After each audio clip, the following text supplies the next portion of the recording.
Good day, divers, and welcome to my Stealth Diving Handbook.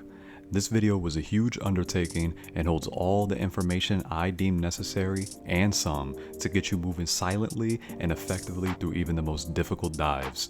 And it's chopped up nicely into chapters in case you ever need to revisit. Now before we get into how this video is formatted and everything inside, I need to take you through 6 disclaimers related to the information we're about to go over. Disclaimer number 1. Everything in Helldivers is constantly under review and subject to change. We're about to go over a lot of enemy mechanics and numbers in this video, and this is in a game that just had a whole enemy subset get removed due to them not acting how developers intended. So just keep that in mind as we go forward. Disclaimer number 2. Simply put, I'm broke. I don't have every single warbond unlocked, so that means that I don't have every single weapon or stratagem. So you won't hear about things like the ultimatum or the crossbow in this video. That's not because they're bad and they don't have their uses, it's simply just because I don't have them unlocked. Disclaimer number 3. While I am very confident in talking about this topic, I don't have all the answers. If there's information that you feel like should have been mentioned at some point, make sure you put it down in the comments below for myself and others to learn from. Also, if I made a mistake, because this script is 15 pages long and I am very human, make sure you also put it down in the comments with what I said wrong, the correction, and the proof you have behind it. I will be making a section down in the comments for changes and corrections, and of course I will credit you there. Disclaimer number 4. I don't have the knowledge to crack this game's code open and find the exact numbers to every single topic we're about to talk about here. All information that's about to be presented to you was gotten through numerous dives, then cross-referencing my findings with the Helldivers wiki and YouTubers like Commissar Kai and Irvin, shout out to those guys, and then drawing my own conclusions. Disclaimer number 5. As you're undoubtedly aware of, Helldivers can be a very buggy game at times. So that just means even while using this information, you're going to run into some inconsistencies in multiplayer eventually. So just keep that in the back of your mind. And last but not least, disclaimer number 6. All information that I have here was gathered on Super Helldive. This isn't because enemies change between the easiest and the hardest difficulties. If anything, the only thing that changes is the enemy types and the amount of them. This is because I know some people are trying to either get to Super Helldive or trying to play Super Helldive better, and I want this information to be relevant at that level of play. That being said, if you enjoy calmer dives on lower levels, this information will be even more powerful there. Alright, now that we got all that out the way, we can finally ask the question that brings this whole video together. What is stealth diving? Of course, everybody's answer to this is going to be a little bit different, but stealth diving to me is simply dropping into a mission, completing as many objectives as you can, while using as little resources as possible and attracting as little attention as possible. We essentially take all that Assassin's Creed, Metal Gear Solid, Splinter Cell, and Sly Cooper knowledge and manifest it into managed democracy. If any of that resonated with you, you're in the right place. Now let's go over the format of this video. We're essentially going to be following the path of a Helldiver, from destroyer to landing to moving to the objective to being at the objective, and finally extraction with some extra tips focused on team play at the end. Alright, let's talk. Starting at the destroyer, we need to know what kind of armor do we bring into stealth diving. We're looking for any armor that has the scout passive on it. The scout passive reduces detection range of enemies by 30%, and something that is underappreciated about this passive is that markers create radar scans every 2 seconds, which is something we'll go into deeper a little later on. There are 4 armors that provide the scout passive. The first one is probably the first armor you ever unlocked, which is the SC-34 Infiltrator. It has 70 armor, 530 speed, and 115 stamina, very middle of the pack between light and medium armors. Your next 2 options are the SC-30 Trailblazer and the CW-4 Arctic Ranger. I list these 2 together because they share the exact same stats: 50 armor, 550 speed, 125 stamina, making them the least protective but the speediest armors you can wear. Last, but certainly not least, we have my beloved, the SA-04 Combat Technician. 100 armor, 500 speed, 100 stamina. This is my go-to armor for this playstyle. Now, we do have to make an honorable mention to the ODST armor and the passive that comes with it, Feet First. The only relevant thing that this armor gives you is quieter footsteps, and while it does specify 50%, it really just mutes them completely. The reason that I don't recommend this armor though over the scout passive is because you're already going to be going crouched or prone to avoid enemy visual detection, and those two things completely mute your footsteps. It's better to further reduce your detection distance, in my opinion, versus quieting what would already be silent footsteps. And the other two parts of it aren't really useful, being further POI detection and protection against broken legs. So we got our armor, but what weapons are we going to use? The safest option are marksman rifles with medium penetration, and this is for one-tapping heads. Their sound profile is from 51 to 56 meters out, they'll be completely silent. But I'm going to give you another option here. Any primary weapon with medium penetration will work as long as it takes enemies down fast. They all have similar sound profiles with very little variation. Even weapons you wouldn't otherwise use in stealth like the slugger still are silent from 51 meters out. Now, I can't recommend explosive weapons for takedowns specifically because they have the ability to attract guards. This is special because guards typically will only look in the direction that a gunshot came from but not investigate the source, and they also don't typically investigate the source of explosions from grenades. Also, using explosive weapons can lead to unforeseen consequences because you might accidentally bait a patrol into a base that they might have otherwise walked past.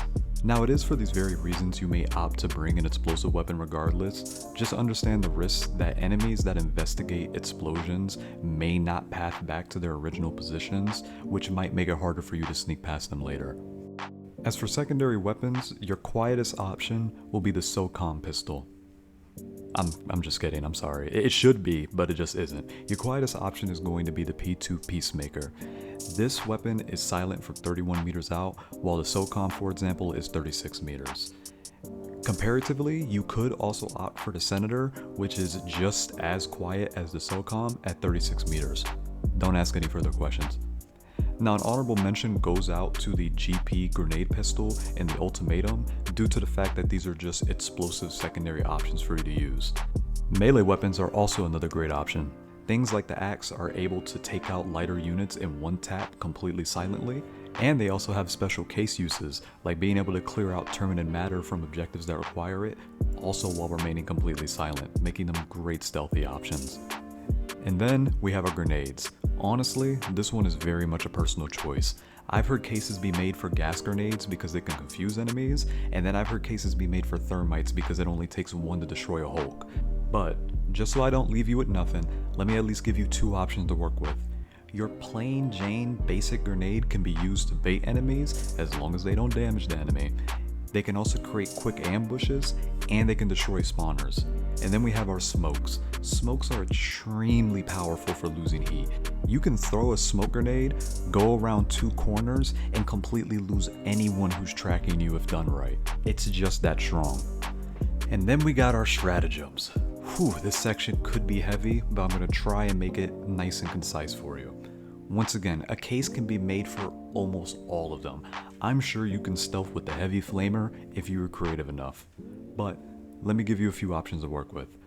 For weapons, I'm going to recommend anything that gives you either an abundance of or unlimited ammo. I'm gonna recommend one for each faction that I personally use, but be sure to leave your 2 cents as to why you have a favorite down below in the comments. For the bots, I'm going to recommend the Quasar Cannon. This is the go-to option because it handles about 90% of what the bots can throw at you in about 1 to 2 shots. This can do anything from sniping heavy units to blowing up fabricators in 1 shot.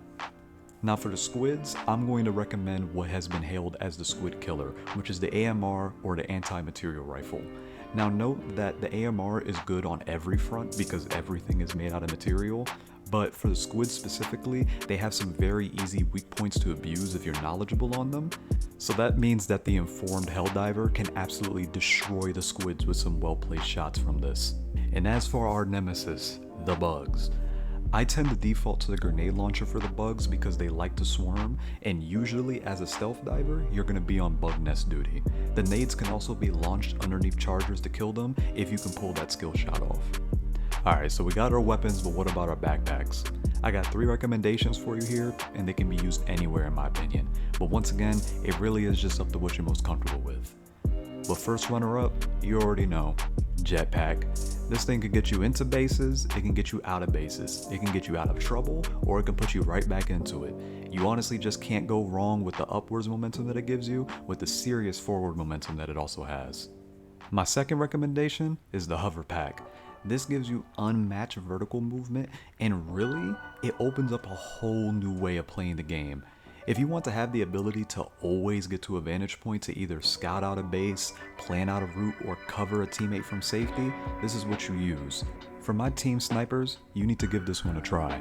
And for my last pick, it's going to go to the supply pack.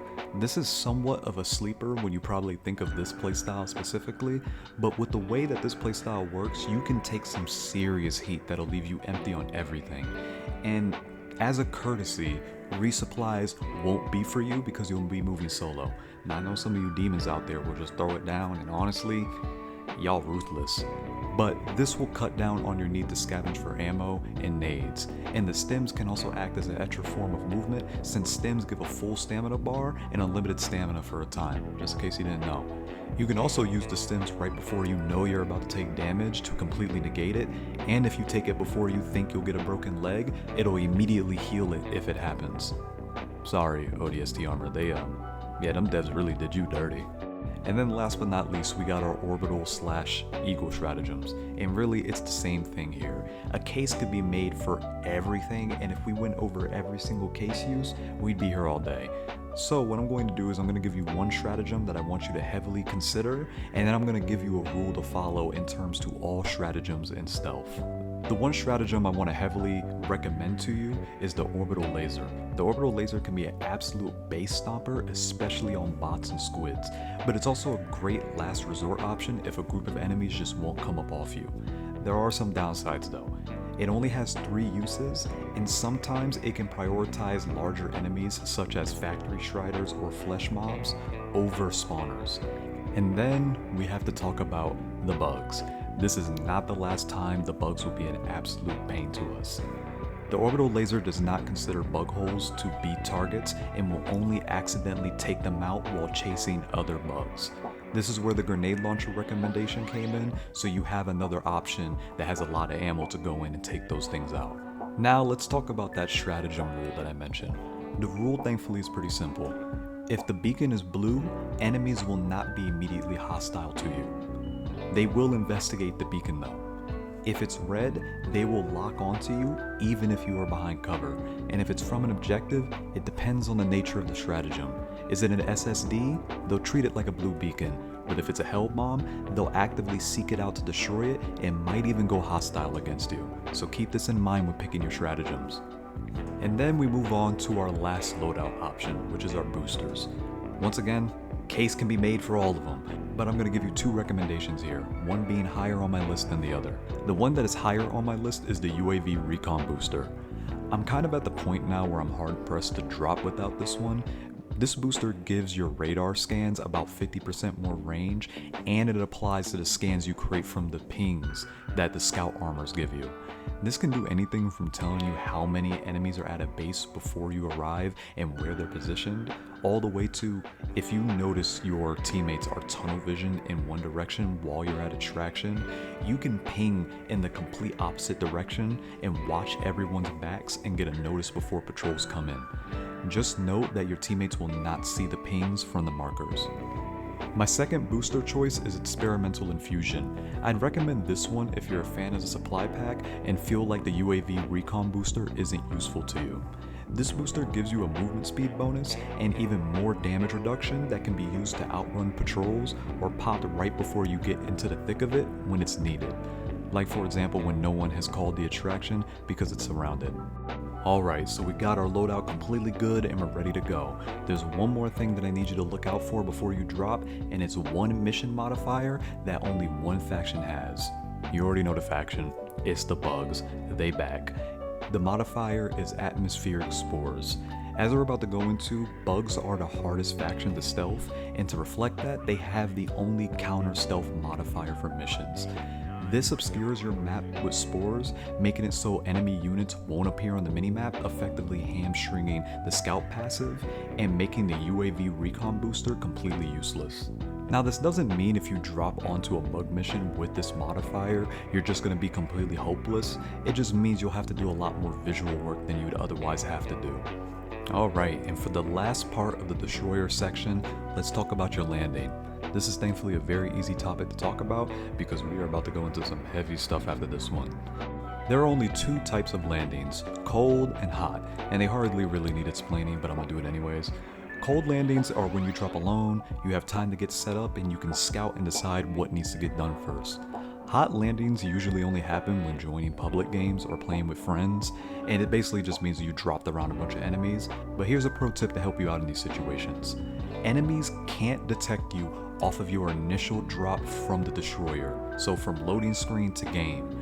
This means that in most cases, not all of them, but in most cases you can go prone and crawl away without being detected. Alright, now let's talk about what's probably the meatiest section of this guide, which is moving to objectives. We're going to talk about sight, we're going to talk about sound, and we're going to talk about the difference between patrols and guards at a base. Buckle in because I'm about to throw a lot of numbers at you. But before we begin, let me go back to one of the disclaimers that I made earlier. I did all of this in-game, I didn't crack files and find precise numbers that the developers left for us, and all of these numbers can be influenced by elevation, weather, and so on and so forth. This is me doing research and cross-referencing it with other YouTubers and sources, and then coming up with my own conclusion. Alright, with all that said, let's start with sight. And I'm going to throw a little bit of a curveball here for y'all. We're going to start with flying enemies. Now the rule with flying enemies is that they have terrible eyesight but great hearing. I know it's kind of backwards, it's just kind of how they work. Now flying enemies typically only get alerted due to three things, and it's by being informed of a diver's position by ground units that are hostile, hearing or seeing a standing Helldiver, or flying directly over a crouching one. But note that you are invisible while prone. Unless it's a stingray. Okay, let's talk about stingrays for a second. The Illuminate enemies have a flying enemy called stingrays. I don't know why, and I have no numbers to provide to you, but if a stingray is flying around a mission, just know it is only a matter of time before it sees you, even if you have made no noise and have been prone the entire time while it's flying. Now I know it might have just sounded like I just told you that Illuminate missions are impossible to stealth because of stingrays, but note that one, in multiplayer, they're typically going to be handled by your teammates, and two, you technically can completely stealth an Illuminate mission, but you have to be prone from drop. I know this because I have done this, and I highly recommend don't do this to yourself, please. But a little fun fact though. Remember how I said how air units typically get alerted to you due to ground units relaying your position to them? They don't relay this information back, meaning that if an air enemy sees you, it does not mean ground enemies have. So use this to your advantage when lighter enemies like Shriekers are harassing you. Now let's talk about our ground enemies.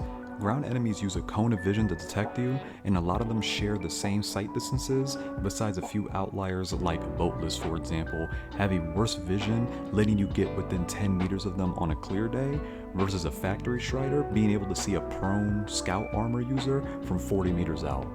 Now here are my results from testing in scout and non-scout armor. These numbers will be good against 90% of the enemies you will go against. In non-scout armor, you will be invisible from 40 meters out while standing, 30 meters out while crouching, and 20 meters out while prone. And then in your scout armors, you will be invisible from 30 meters out while standing, 20 meters out while crouching, and 15 meters out while prone. Now these numbers are important if you're trying to sneak as close as you can to enemies to get past them, but for those of you that are just trying to use this information to get from objective to objective without getting every patrol on you, I'm going to give you a 20 meter prone rule.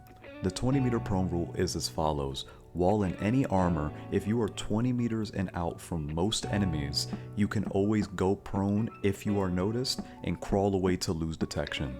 This is because of that 20 meter number in non-scout armors, and this is the rule that I use while moving from objective to objective to dodge enemy patrols. This rule will also be further empowered when we get to the sound section and talk about numbers there. But before we go on, we need to talk about weather. Now, weather varies heavily when it comes to how it affects enemy sightlines, and it can be very difficult to test due to just the random nature of it. As such, it's not only very difficult to come across any information on the topic, it's also just not a topic that has been explored thoroughly. But I did find one singular number on the wiki. Sandstorms and blizzards are functionally the same because they reduce enemy visibility by 60%. Now, I could have just said because sandstorms are listed to have the greatest effect on visibility, anything below it would just be a lesser effect and call it good, but I'm not 100% comfortable saying that because even though the wiki says that they're functionally the same, their description in-game doesn't. Sandstorms say that they greatly reduce visibility, while blizzards only state that they moderately do so. Now, I know this seems like something very weird to get stuck on, but I'm stuck on it for two reasons. Number one, and the far nobler reason, is I do want this guide to be as accurate as possible. The second one is far more selfish. As a Metal Gear Solid 5 fan, sneaking into bases during a sandstorm because I'm basically invisible is something very near and dear to me. So on the off chance that you feel the same way, I'm going to pull all the knowledge and experience I have of stealth diving and from the testing I actually managed to pull off with this topic to give you some very rough estimates while using this one number. If you by chance, in all seriousness, have some definite answers to this question, please let us know down in the comments below. But for now, this is what I got for you. If it's rain, fog, or weather you can otherwise see relatively well through, you're working with about a 20 to 40% reduction in enemy detection range in my experience. And this is the really solid knowledge. If it's looking like it's about to rain sideways, or oh god I can't see 5 feet in front of me, you're working with about a 40 to 60% reduction in enemy detection range. And this is honestly when it's time to make a move, because this is where legends are made. Like I said, the single source we have here for information is basically a very obscure answer from the Helldivers wiki. So even though these are the best numbers to my guesstimates, the source here is very much just trust me bro. So you know, take that as you will. Alright, now that we're done with that obscure topic, you ready to jump to another? Let's talk about sound. Another disclaimer though, yeah I know there's a lot of these. As of the time of this recording, this is probably the hottest topic right now in Helldivers. I guess there are reports of ninja chargers silently taking out divers, and sometimes armors that don't have the feet first passive are just completely silent because they can. This just further puts the ODST armor into obscurity, honestly. But all jokes aside, if anything is going to change in this video, it'll probably be this. And if they do, and actually document it this time, I'll put the update in the comments. But there is something that I can show you in reference to sound that more than likely won't change, and that's the noises that enemies make when they notice you, and then that they make when they go hostile.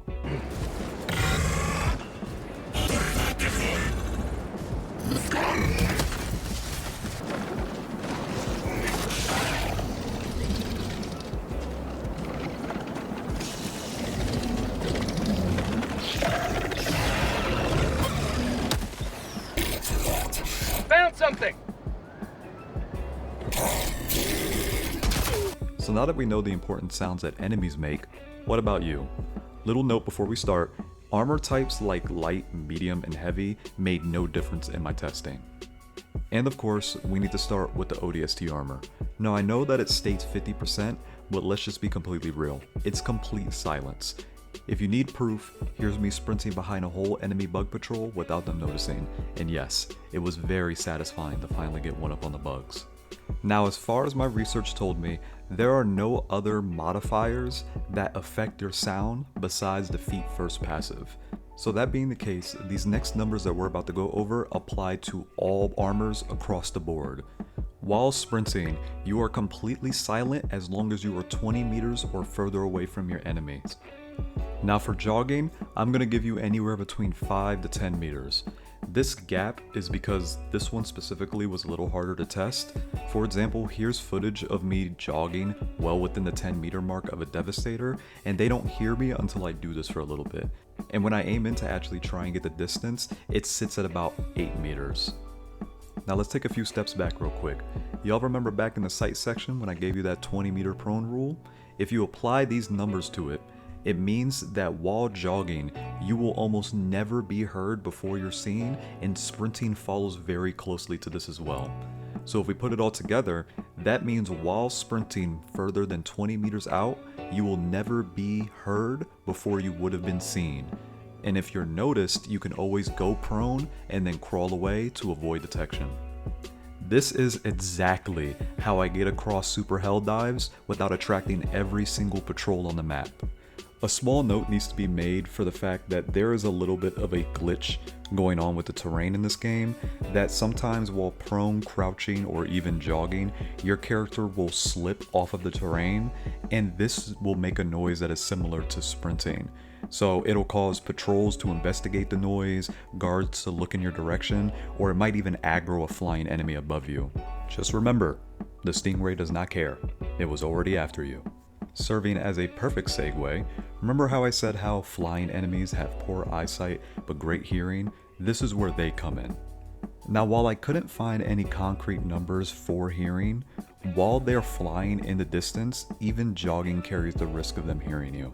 Crouch walking is the fastest speed you can go in my studies when they're off in the distance, but if they're flying in your general direction, prone is your only option until they pass.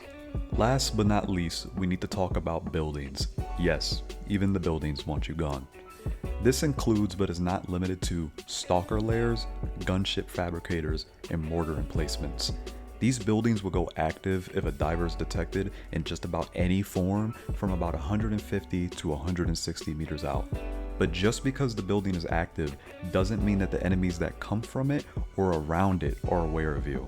Also, in cases like the mortar emplacements, you can resume crouching after initial detection and it'll lose complete track of you. This rule doesn't apply to normal buildings like bug holes, fabricators, and warp ships. If you're quiet, they'll usually do the same. I need to make a special note here though, for everybody's favorite faction, the bugs. Stalker nests are a special case because stalkers always spawn hostile to a certain diver. They're the only enemy like this to my knowledge, and they will absolutely travel 150 meters to punch you across the street. This makes stalker nests your #1 priority. If you see a stalker, destroy it and go in the direction that it attacked from to find its nest, then drop a 500 kg on it in the name of democracy. All my homies hate stalkers. Now I know I just gave a lot of if this happens then do this statements with this section, so I'm going to give you a general rule here, or a method that I use when moving from objective to objective. I look at the enemy in question and I ask 3 things. Is it big? Is it flying? Or is it a building? If it's any one of these 3 things, you need to start crouching because all these things in some fashion more than likely have enhanced hearing. Now that we got all that out the way, we can finally wrap up this chapter talking about patrols. Patrols are the things you'll be ducking on your way to and at bases. And patrols function very simply. They spawn within a certain radius around you and travel in your general direction. That may or may not be directly where you are. Patrols also sometimes investigate if they see you for a moment, and they also investigate explosions which can be used to bait them, and loud footsteps. All enemies in a patrol are connected by a hive mind, so if you take one out, you gotta take them all out. Nothing more, nothing less. There is a priority list though, and that is you always aim for the ones that can call reinforcements. For bots, this will be troopers. For squids, watchers don't really travel with patrols, but the noise you make will always draw them to you because they're never too far. And that rule of ground units communicating where you are to flying units applies here. As for bugs, once again, bugs they all can pretty much call for backup, so you just gotta get them all. Alright, and so to act as a little bit of a segue between moving to objectives and being at objectives, let's talk about how guards at bases differ from their patrolling counterparts. Now when I say bases, I'm going to be referring to both objectives and outposts. So here I'm talking about the enemies that can both be at an ICBM launch site and a fortress. Now guards at bases are different from patrols because they're not connected by that hive mind that I mentioned earlier, meaning if one gets taken out, the others won't know unless they visibly see it. Loud noises will not always cause them to investigate the source, but they will look in that direction, creating opportunities for you to sneak in. Guards also don't always replenish their ranks when they lose someone. Medium to larger enemies like Devastators and Hulks will stay gone once taken out, while smaller enemies like Troopers can come out of Fabricators and start patrolling. This doesn't seem to be the case for all factions though. Smaller bugs and voteless usually won't come back out once taken out. This fact will play a key role in one of our strategies later. Alright, so now that we understand our enemies, now we get to have some real fun. So you made it to the base and you got there quietly because you either snuck past everything or you just ran past anything that saw you. Now you get to decide how things go down. Let me give you 3 options. I list these 3 options as such: easy work, Panther Style in honor of Splinter Cell, and the hit and run. Easy work can be 2 things. Sometimes an objective will just be completely empty. This is something that can only happen in multiplayer though. Let's keep it simple. There are a set number of enemies that can be on the map at once, and the game prioritizes where things are popping off the most. So, if your friends are raising hell on one side of the map while you're Solid Snake on the other, you and the areas around you are considered the lowest priority for enemy placement in bases. Patrols and smaller groups of enemies will still spawn since there is a reserved number of enemies dedicated to you, and that's just to prevent the game from being empty, but it'll feel lighter than usual, and the difference when compared to solos is obvious. And then we have the other easy work setup, which is where all the enemies are lined up in a fashion where you don't have to interact with any of them to get the objective done. I will admit though, while this is the most satisfying one to do, this won't be too common. Alright, let's move on to Panther Style. It's probably the one you'll end up doing the most next to hit and runs. This setup means that you can stay undetected by the base, but to get the objective done, an enemy or 2 or everyone has to go. This could be done by melee or quick gun takedowns. Before, the Diligence Counter Sniper was the main tool for this because of the one-tap headshot it's capable of, but you can absolutely spray down an enemy as long as it's quick and no one sees it. Even larger enemies aren't safe from this strategy though, because you can one-tap Hulks for example with the Quasar Cannon and the like, and outside of Factory Striders and tanks on very rare occasions, no enemies that are stronger than Hulks are almost ever found naturally guarding bases in all of the 3 factions, with the exception of maybe Chargers and Flesh Mobs. If you're especially quick and do the work to spot out every enemy by sight and radar beforehand, you might be able to take down an entire base before enemies that can call reinforcements can react and patrols are within earshot. It's even better if you do this immediately after a breach or a bot drop happens elsewhere, since they won't be able to call for reinforcements again for a little while after. And then we have our last tactic, the hit and run. This is where all those 500 kgs, railgun cannons, and orbital lasers come into play. Now I know that we covered that red beacons attract the attentions of enemies, but sometimes there's just too many heavy enemies watching an objective, so what do? We use heavy ordnance and weaponry to clear out as many as possible without getting hurt, and clear out when things get dicey, and we repeat this process until the path to objective is clear or all the enemies guarding the base are gone. Now, let me explain this one deeper because I can already hear it now, so you're just going loud, right? That's basically what we're doing. But I promise you there's a method to the madness. Remember a little while back when I mentioned how enemies guarding bases don't replenish their ranks? When you do this tactic, you are specifically trying to blitz as many medium to large enemies possible that were present on the base before you started, and leave as reinforcements are being brought in. We do this for 2 reasons. First, we were trying to get as far away as possible from where we were last seen to lose the reinforcements as quickly as possible. We never want to be in an extended gunfight. The reinforcement timer on Super Helldive is way too short for that. This goes into the second reason. Enemies that are called in from reinforcements are not permanent, meaning that after enough time has passed and distance is made, they will straight up despawn. And when we return, the medium and heavy enemies that we took out will be gone for good. Those that are just born destroyers among us will be able to clear a path to the objective after just doing this once, but you can do this as many times as it takes, just make sure you watch the clock. The key to this tactic though is to not take damage while prioritizing the right targets. If you take hits while doing this, you've overstayed your welcome and you're wasting resources that are already limited because you are likely alone. Okay, so we finished up the objective and we're getting ready to head to Attraction.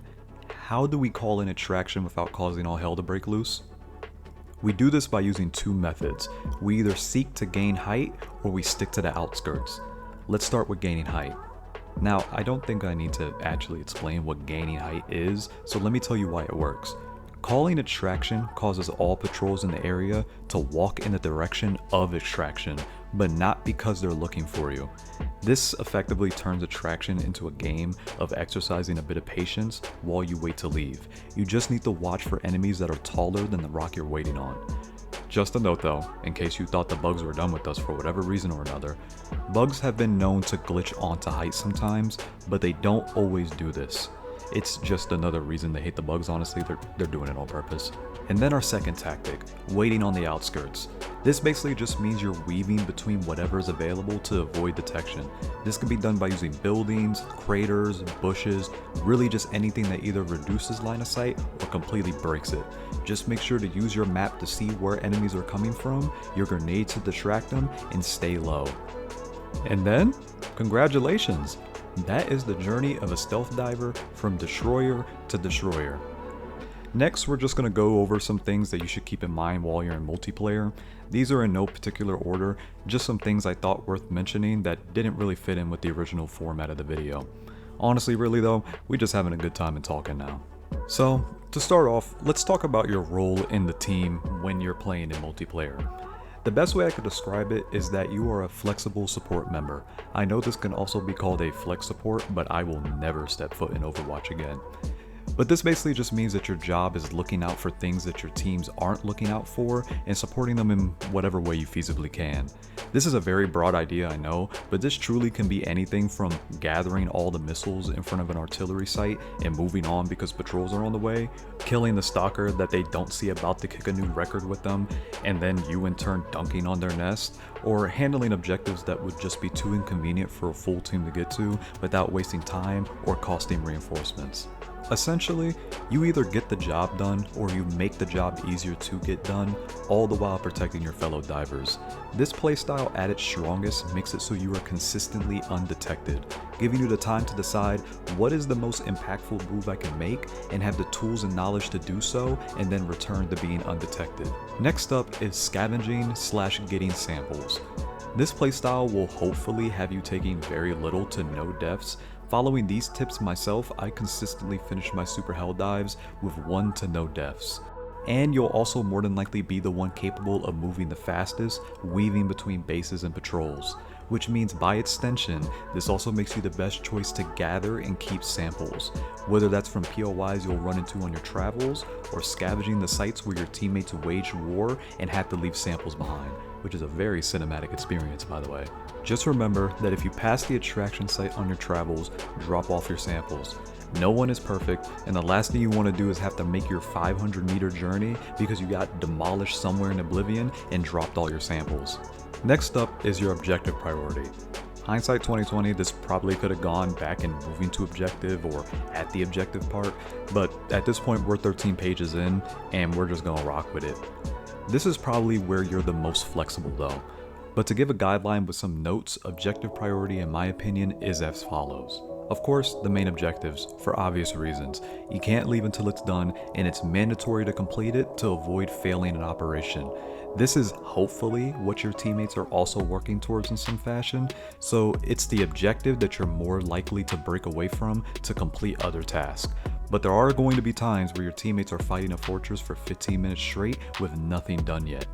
Don't get mad, use the distraction to your advantage to help the team. Next up are special enemy spawners or special bases. We've already talked about how it's your sacred duty to destroy stalker nests, but this also applies to other enemy spawners and special bases including, but not limited to, squid monoliths, bug spore spewers, and bots AA guns. Little fun fact by the way, did you know that AA guns can actually damage Eagle 1? If this happens, it extends the cooldown time before she can be redeployed due to repairs. Take care of your Eagles. Also, because these spawners or bases have such a large detection or influence range, they can start being a problem very quickly for your teammates. As the one that they don't see coming, give them a courtesy hell bomb signed by your loudest teammate. Then lastly, outposts that are far off in the distance. Once again, you're going to be the fastest and you're going to be the one that can get through the map with the least amount of resistance. So those inconvenient bases that just so happen to be at the other side of the map, those are going to be your responsibility. Next up, keeping attraction warm. Shout out to Ervin for this one, but a quick disclaimer though. This tip requires some coordination and I would not recommend doing this without communicating to your teammates first. Two things. If you call in an attraction, only one diver has to be present for the entire attraction to stay valid. Meaning all your teammates can be wherever they want to be, taking all the heat elsewhere, while you use the height and outskirt tips to dodge patrols.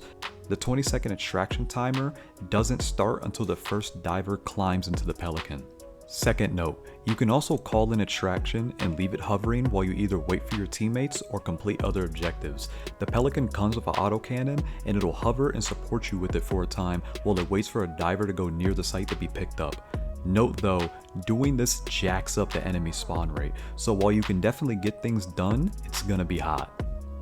Now we touched on this already, but I feel like it deserves its own spot, and that's make sure you're actually supporting your teammates. Don't get caught up in the mindset that I must maintain stealth while your friend is 10 meters away getting pieced up by berserkers. You will consistently be in a position to help other divers, and the major advantage of this playstyle is the ability to regain stealth at a moment's notice. Remember, you can always regain stealth. You can't get more reinforcements. Look out for your people. On the topic of supporting our teammates, we also need to mention that you'll consistently be the safest place to redeploy your teammates because you'll constantly be in stealth. This doesn't mean you should be the first person to redeploy your teammates though. But if you notice your teammates are constantly in a domino effect of dying because they're biting off more than they can chew, even if it breaks your stealth temporarily and they hate you for the walk that they'll have to make back, it's better to do this because they'll actually have a chance to regroup and, play the game from. Getting ready to wrap everything up, let's talk about how you might run into some glitches while playing the game. As we all know, Helldivers is a glitchy game, and these can happen a lot even in solo play, so they're gonna happen even more in multiplayer. This can manifest itself in a bunch of different ways, too many to really talk about, but for example, I've had it so enemies will look at my teammates that are causing noise from like 1,000 meters away, causing them to take a whole 180 to look at them. So sometimes you can use this to actually sneak past people, but keep this in mind when you're sneaking around. Then last, but certainly not least, it's not really a tip I know, but make sure you take in the scenery while you're sneaking. You're gonna have some quiet moments undoubtedly while playing like this, and Helldivers is a gorgeous but chaotic game. So, make sure to take in the sights while moving from place to place. Who knows, it might just help you be more perceptive in the future. Alright, and that's it. That is my entire Stealth Handbook in one video just for you. Like I said, I don't know everything. Some of this stuff is subject to change, and I have plenty more to learn. But at the end of the day, I hope you managed to learn something new and you're able to utilize some of these tactics to help you dive on the hardest difficulties and be a prime asset to your team. And on that note, what'd you think? This is the first time that I put anything like this on this channel, let alone creating something like this. So did you enjoy my rambling? Did you want to hear me go more into specific topics like stratagems? Or is there something that I missed that I should look into that I just didn't know myself about stealth diving? Let me know. And just one more thing before I let you go. I promise, this is it. I don't know how well this video will do. It might reach one person, it might reach 1,000. But what I do know is that even if this reaches one person, I would be doing myself a disservice if I didn't try and speak the words that one person needs to hear right now. So here they are. This world is a crazy place, and make no mistake, the craziness will keep coming. But we do have one advantage, a superpower, if you will. We are the ones in control of the power button, and no one can blame you for needing to take a break. But just make sure, at the end of the day, you always bounce back. Until next time, y'all.